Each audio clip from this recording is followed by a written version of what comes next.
Do you ever get to a point where you think, oh, maybe I've gone too far on this one? It's happened. It's happened. It's not always the cartoons where other people start telling me I've gone too far. Did you go too far with Zuma? No. Actually, there's one cartoon that I did recently, which I'm not saying I went too far, but I think and because I don't think it was saying a hell of a lot different from many of the other cartoons I've done, but it wasn't as nuanced and well crafted as the others. I did a limerick, which I had actually done for a friend's party, and I was in need of an extra cartoon. I was about to go overseas, and it was an error of judgment, really. I thought that the limerick, which worked really well in the party context, and the little drawing I did, which was a little dick drawing, and so it was about he's as big a dick as we thought, and yeah, I stand by that, so to speak. But all the other nuances in the cartoon were a little bit absent. I mean, the other things that I normally layer it with, and the sort of political content, and that one was one which was sort of even people who support the work that I do say it might have been something that that it was a bit sort of juvenile, and I was a little shamefaced on that one. Although I'm telling you about it now, to sort of revive the thing. But the other ones, the really tough ones about Jacob Zuma, not even raping Lady Justice. First of all, about to rape. That's the implication in the drawing, and I absolutely stand by that cartoon. That cartoon is the most important cartoon I've done in the last number of years. It is a cartoon about somebody who's trying to become president by somehow finding a political solution and bullying the judiciary to drop corruption charges against him. If that isn't an important issue, I don't know what is. And if that is not metaphorical, I don't know what is. Lady Justice is a metaphorical figure. So I stand by that cartoon completely. You're absolutely convinced, I can see it, the intensity of your belief that he is corrupt. Look, I believe... we've got to be careful legally. Yes, I believe that there's a huge case to be heard. The issue is, if he is not corrupt, why did he try the Stalingrad technique to whittle away at every single possibility of having his day in court, which earlier on he had said he wanted? He and his supporters had said, if he's corrupt, let's see what happens. Put him in court, let him have his day in court, and he would say, let me have my day in court. That all changed. Then he tried to stay out of court. He tried every which way to keep every piece of evidence from actually being heard. And every hearing, there would be some way that they would avoid it. I mean, that to me is crazy. And now there are these tapes that everybody knows about, and his lawyer is illegally holding on to those tapes. So, these are not good signs. Were you worried when they sued you for 4 million and millions here and millions there? Yeah, 15 million and 7 million are the big numbers. The 15 million case dropped to 10 million, was meant to drop to 2, but is still hanging over my head at 10 million.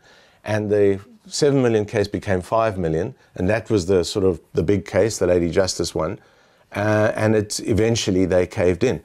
I was never worried, no.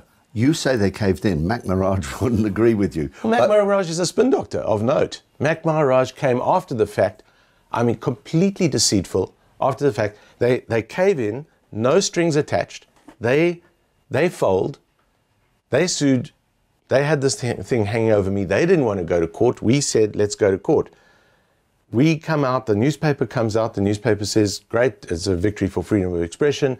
We would have won in court, etc., etc. They come after the fact and they say, we would have won, and therefore we're giving this gift to freedom of expression. And not only that, but they recycle all the stuff about racism in the cartoon. So that was really deceitful. But you asked me if I was worried. First of all, I was not worried because I knew we would win.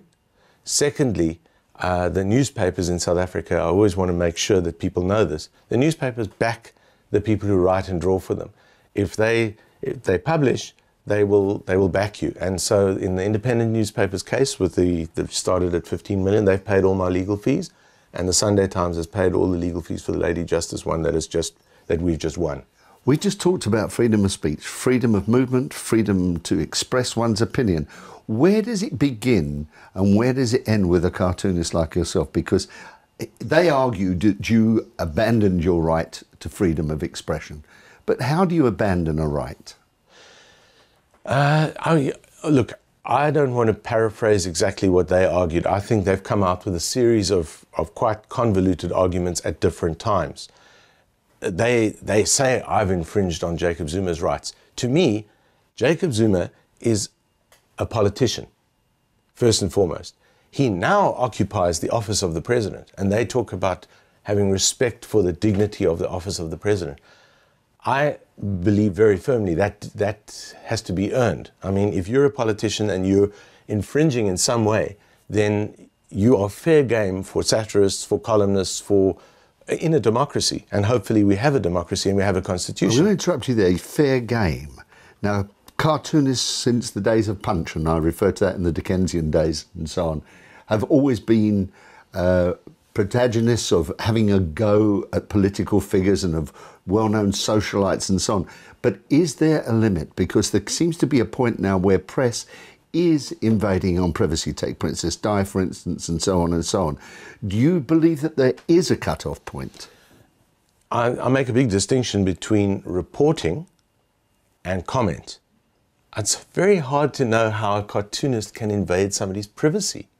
If you're a reporter, if you're a paparazzi photographer, there are ways that you can genuinely invade someone's privacy. Ridiculing, mocking them? I'm saying that if you're going in and you're taking photographs of people in bed with other people and you're climbing walls and I mean, I think some of the tactics are very low and dirty.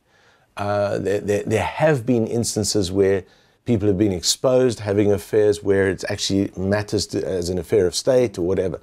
But leave that aside. Then you come to comment and criticism.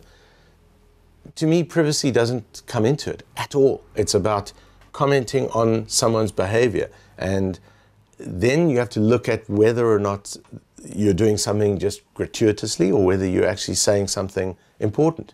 And in the case, again, coming back to the Lady Justice cartoon, I cannot imagine a more important issue. So, and I've already described that. So, and where do you cross the line?